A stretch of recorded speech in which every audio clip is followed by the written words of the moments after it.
1967년 경상북도 봉화군의 교사 집안의 장남으로 태어난 우병우.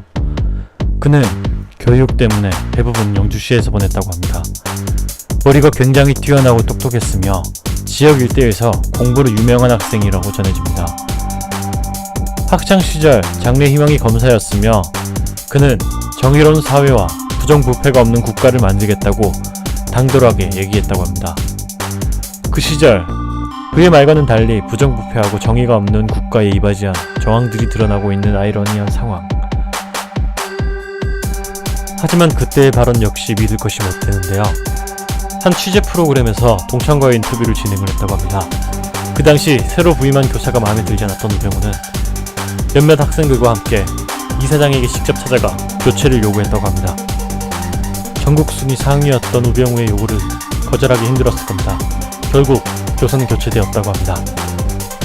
뛰어난 엘리트였던 우병우는 전국 53위의 성적으로 서울대 법대에 입학합니다. 곧장 시험을 본 우병우는 그의 나이 20세에 사법시험에 합격합니다. 그리고 그 기록은 최연소 합격 기록으로 남아있습니다.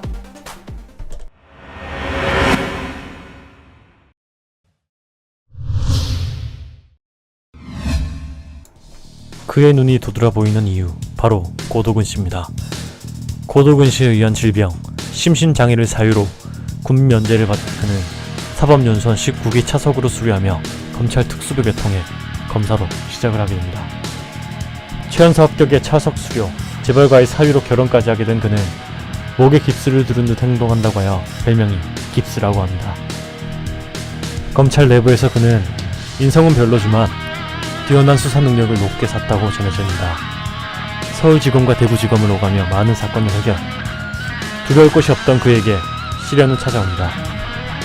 경주시 관련 수사를 진행하며 다수의 인사를 구속하게 된 우병우. 정권 핵심의 지역 유지를 수사하다 밀양지청으로 내쳐지게 됩니다. 재벌가 사위의 뛰어난 능력. 하지만 그에게 없는 것이 하나가 있었습니다. 바로 출신. 어느 곳에도 속하지 못했던 그는 결국 여러 지방 검찰청으로 잦은 발령을 받게 됩니다. 2007년 그에게 기회가 찾아옵니다. 서울중앙지검 부장검사로 파견 근무를 맡게 된 것이죠. 그 기회를 놓치지 않았던 우병우.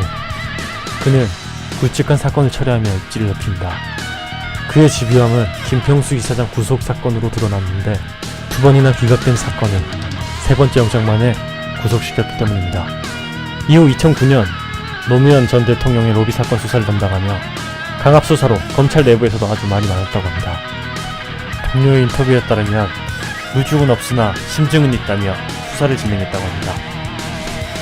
이후 검사장 승진에서 좌천되며 부천지검청장으로 좌천되게 됩니다. 이를 두고 노무현 대통령 수사 당시에 무리한 수사가 원인이라는 의견이 많았다고 합니다. 당시 공직기관 비서관이었던 현재 더불어민주당 조홍천 의원이 자신이 우병우를 잘랐다고 밝혔는데요. 그 이유를 정치적 이유라고 밝혔습니다. 당시 인사저천에 대해서 우병우는 승진은 다른 놈 다 시켜주고라며 굉장히 억울해했다고 합니다. 회의감이 들었을까요? 그는 2013년 변호사를 개업하며 다수의 사건을 맡게 됩니다. 1년 순소득만 62억을 벌었다고 합니다. 검사 옷을 벗었음에도 그를 따라다니는 무수한 탈세 정황과 그가 검사 시절 수사했던 사건의 피의자와 관련된 수사를 변호한 것으로 알려지며 많은 논란이 일기도 했습니다.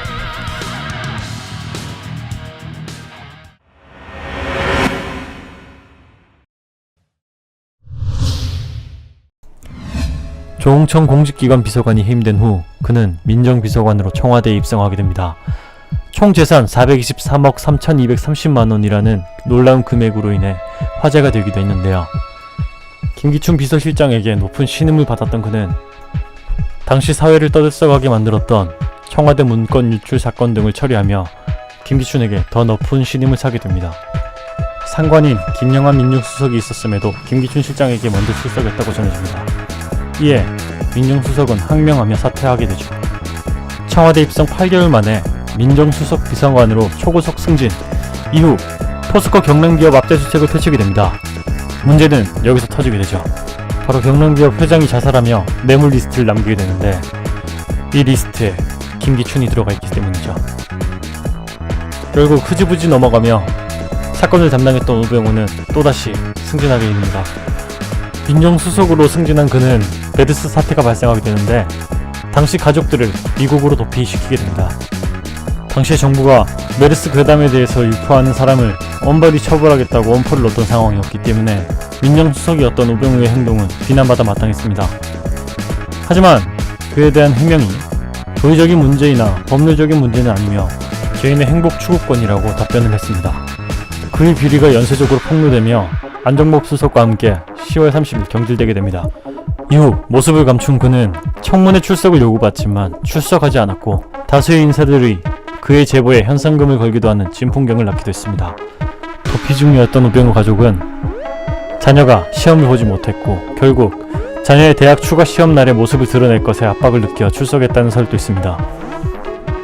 그의 당당하다 못해 오만하기까지 한 출석 모습에 국민들은 크게 분노했으나 현재 그는 국정농단 주요 인사 중 하나지만 유일하게 불구속 상태입니다.